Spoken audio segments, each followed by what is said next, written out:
美女主播总掉线，榜一大哥却坐不住了。因为每次直播卡顿的时候，搞得大哥刷礼物都不开心了，于是就搜了下在海南有哪些修网比较厉害的。哪成想，我就成了这个幸运蛋。我收到了大哥的命令后，我就马上出发了。在路上我就想着，我这回不把人家网络给修好，我都对不起人家大哥一片真心了。但当我过去的时候，才发现人家压根不是在家里面直播，而是有直播间的。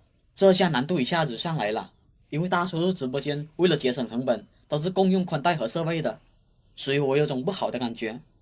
当我走进房间的时候，好消息是这房间的 WiFi 并不差，而且还是下血本那种。你别看这个玩意在市场上一个就小1000了，看来问题还是出现在他们主机柜上。我让小姐姐带我去见了下负责人，我说明来意后，负责人其实也是很头疼这个网络的，他们已经换了好多设备了，一听到有人免费给他修网络，那感情好，二话不说就直接带我来到了热电箱。机房在哪里？这里啊，上面是吧？我看了一眼热电箱，好家伙，搞直播的就是不差钱，居然用这么高端的企业路由器来做核心网关，这种设备随便带200-300个人上网都不是事。至于下面这个交换机，那就更厉害了，属于网管型交换机的一种。至于它上面插的网线，就负责每个房间的网络了。当时我看了下主路的线路，有2条线是连接光猫的，剩余这条则是把网络跳到这个交换机上的。总的来说，他们这边的设备是没有任何问题的，网络环境也不乱，按理说应该不会卡顿啊。那我只能把目标瞄准到这2条宽带猫上了。当时我就怀疑是不是宽带上传不够导致的卡顿，毕竟他们不是专线的猫。于是我用电脑插了上去，测了下上传的宽带。经过一番测试下来，宽带倒是没有什么问题。于是我只能进入路由器后台看看什么情况了。进来后台后，我一看到这些配置，我就大概知道什么原因了。但是我当时还没那么确定，所以我逛了几个房间验证了下。但是让我没想到的是，我逛了几个房间，居然还有意外的发现。对，这速率不行，这速率只有173兆，你那个房间 WiFi 压根就没有运行，你那网络能用这就很厉害了。就是一直很卡呀，我一直吵很卡呀。你看，你拿那个什么来看一下吧。你这边这房间是143兆，那就意味着你连的是隔壁或者更远的房间 WiFi。这是房间 WiFi 统一的弊端。你看起来信号是满的，看见没有？它实际上连的是实际上你看，它173兆，而且还是极其不稳定的。当时我人已经在 WiFi 面前了，但是连接速度却只有72兆，还伴有 WiFi 信号跳来跳去的情况。就算我关闭 WiFi 再重新连接一遍，还是会出现这种情况，这就明显不正常了。因为这么接近 AP 的情况下，正常速率应该高达1-2千才对。我给大伙看一下我正常时候的速率，有2401兆，相比它的72兆，那可是差的太多了。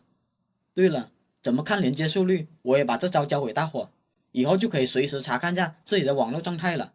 在这之前，大伙记得，好了，开始吧。我们先打开这个 WiFi 界面，然后点击它感叹号，这里就可以看到我和 WiFi 的连接速度了。这个速度就可以判断你目前的网络好和坏，反正这个速度越高，你的网速越快就对了。所以别老看这个图标不实用的。你们刚才也看到了，72兆也满格，2401兆也是满格，但是网络已经天差地别了。其实到了这里，我就已经明白他们网络不好用的原因了。那就是我人在8号房间，连接却是7号房间或者6号房间的 WiFi， 这就导致 WiFi 的速率急剧的衰减，网络变得特别的不稳定。后台的数据也验证了我的猜想。看到没有？房间刚才这2个嘛，房间空空无人，相连了5个设备，而且都是隔了墙，你说它网络能稳定吗？这个房间我刚才去过，里面空空如也，但是居然连了5台设备。这个房间有人在直播，但却没有任何设备连接上，这算是统一 WiFi 名称的一种弊端吧。当时我解决的方法就是，在不影响他们漫游的情况下，我又给每一个房间新增了一个独立的 WiFi 名称出来，这样的话就不用担心他们手机连接到隔壁的 WiFi 了。由于他们房间相隔实在太近的缘故，其实我还担心他们掉线也可能是信道干扰的缘故，我怕大伙听不懂，所以我根据那边的房间画了一张图。比如这个房间的 WiFi 信道是1，那么它的辐射范围最好不要再出现信道1的 WiFi 了，不然两个会相互干扰，导致设备掉线的。我们应该把隔壁的房间的信道改为6，让他们信道给错开，这样的话就不会被干扰到了。至于下面这个房间，我们可以换成11的信道，然后这个房间再改成信道1的，这样就很有效的把信道相互隔开。这样的话就解决了他们掉线的问题。不知道为什么这一点路由器总是做的不好，所以经常要人工修改信道。好了，搞定，收工。这别墅的网络总是不好用，来了好几个师傅都找不到原因，就委托我上门来排查一下。走吧，我们跟着业主进去看看他们家的网络究竟是什么故障。我先说一下大概情况吧。它那个基本上每一层呢，它都是这样上来一个分的那个。我知道普通面板。对，它基本上就普通一个面板到这，然后就每层就接了一个这个路由。然后现在是什么问题？然后它呢，就是一个是信号其实还好，因为每一层楼它都有一个分的点，然后所以它每层配了一个之后，它信号还 OK， 但是它是不稳定。不稳定。对，它经常会一个是跳屏，然后一个其实我感觉它的速度一直没跑满，但是它你要说完全跑满也完全跑不了，对，但是它得太多了。你这边测多少兆？我是很久也没测过，你现在也可以试一下咯。当时业主和我说宽带测速相差实在是太多的时候，我就拿手机给他宽带测了下速。测速之前我看了下我的手机与路由器的连接为243兆，然后宽带测速能跑到80兆，这种速度在 2.4G 频率下已经算是极其优秀了。这下可能会有很多人纳闷了，不应该是跑到243兆吗？为什么只能跑到80兆，还算是特别优秀的？以后我会专门开一篇来讲这个。那时候我就初步判断它掉线的原因应该不是路由器问题，可能是 WiFi 隔墙导致网络不稳定的。毕竟它这一层只有一个路由器，避免不了隔墙嘛。但这个想法就被业主给否定了。他说虽然我人在 WiFi 面前也会发生这种情况，那这样的话掉线原因应该和隔墙没有什么关系了。至于2楼和3楼，业主说布局都是一样的，索性我就没有上去看了。然后我让业主带我去主路由那边看看什么情况。差不多和我想的一样。我来到了他们主路由这边，看到了这个路由器，说实话我也挑不上什么毛病，这种属于微小型的企业路由器一种，带动一个家庭网络是绰绰有余了。看似没有毛病的网络布局，但小胡我还是找到了一些细微的故障出来。你这刚才还灭了下。它会有这情况，我不知道是线的问题还是什么，所以当时我是问你，是不是线也有问题？我靠，可能线有问题哦。可以说嘛，但是它确实会有，就是偶尔那么几秒钟嘛，10几秒的一个断网的情况。对，然后你这个还不闪了，你这个还不闪了。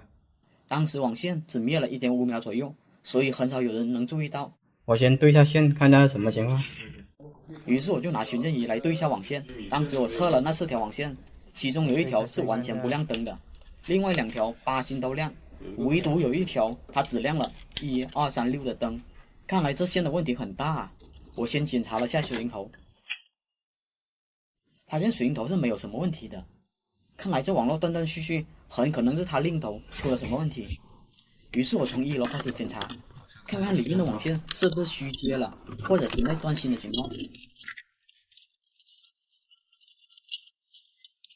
没有发现明显的断芯或者松动的情况，它这个可以。好了，就不管这个了。当面板被拆开后，我检查了下线，是没有破皮的，也没有断芯或者虚接的情况。可能刚才那条灭灯的线并不是1楼的，所以我又去2楼看了一下。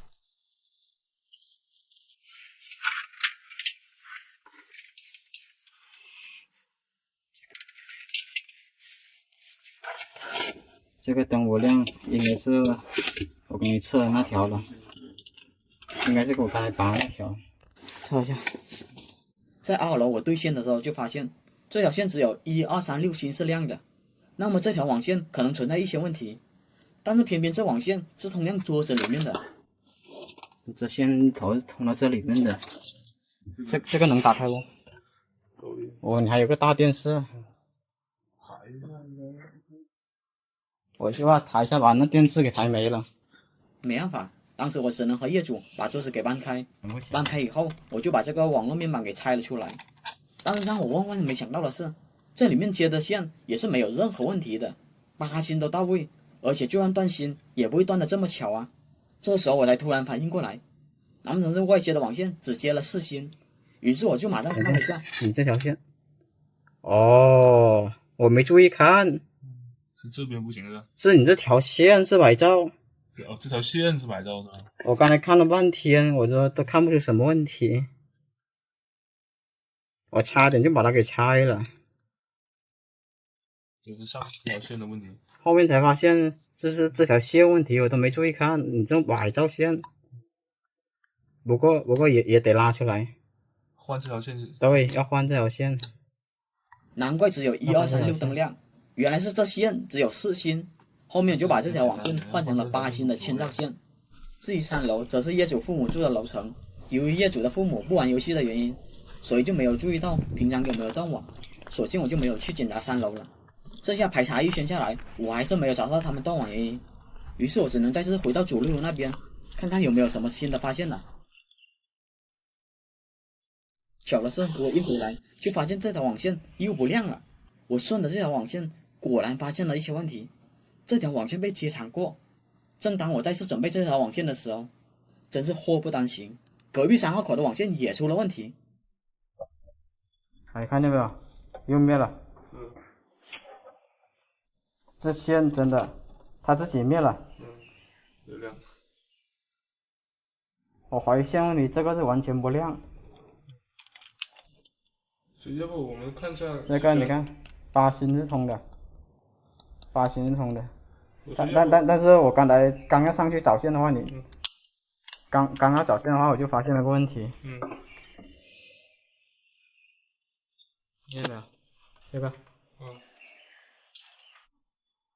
没办法，我只能把网线重新接一遍，看看能不能先解决掉这条网线断开的故障了。2号网线被我重新接好后，就暂时没有出现断开的情况了。但是刚才我可是看到这3号口断开过，索性我就往上看了一下，这3号网线倒是没有被延长过。看来这3号口的故障也是不简单的。这里我先说下4号口，当时我用寻迹查了下，后面才知道4号口是没有接任何设备的，所以这4号口的网线就被我给扒了。然后我就重点排查一下这3号口的网线究竟出了什么问题。经过了对线，它的网线是没有任何问题的。我再看了一眼水龙头，发现还是没有什么问题。然后我就开始寻线了，看看它是属于哪个楼层的。首先我测了一下1楼，没有反应。然后再测了一下2楼，还是没有反应，直到来到了3楼。这条线不稳定。正面这条不行是吧？这条线是通到这里面的。后面我把桌子挪开，面板给拆了，倒是发现了一点点的小毛病，那就是这面板的棕色和白中给接反了。我对一下线给大伙看一下就知道了，7号和8号是反的。后面我把网线给调换一下，顺序就正常了回来，确定没有什么问题了，我就准备把桌子给挪回去。但是挪回去之前，我发现这个桌子很容易顶到这条线，这样的话就很容易导致网线接触不良。也许3楼断断续续的原因，很可能是这个桌子挤压造成的。所以在推桌子的时候，我就预留了一点位置出来，以免桌子碰到网线。至于1楼嘛，也就是它的5号口全程没有灭过灯，所以我就没有关了。尽管这样，为了以防万一，我最后还是把所有的网线都打了水龙头，再观察了一段时间。当时我确定网线没有断开后，我就回去了。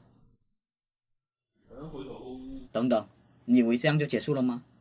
过了一段时间后，我再问了下粉丝，网络还掉线吗？结果粉丝来了一句，2楼还是出现没有网络的情况。没理由啊，跳线我给他换了，网线重新接过了，水晶头也重新打了，就差他这里的网络面板没有换了，居然还掉线。这种情况下，但我就缩小到了网线和这个网络面板身上了。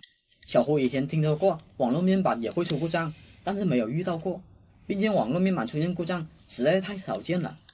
于是我第2次过去，把这些年代久远的面板都通通给它换掉，这样的话就彻底堵死了所有可能性。要是还掉线的话，那只能是强烈的网线问题了。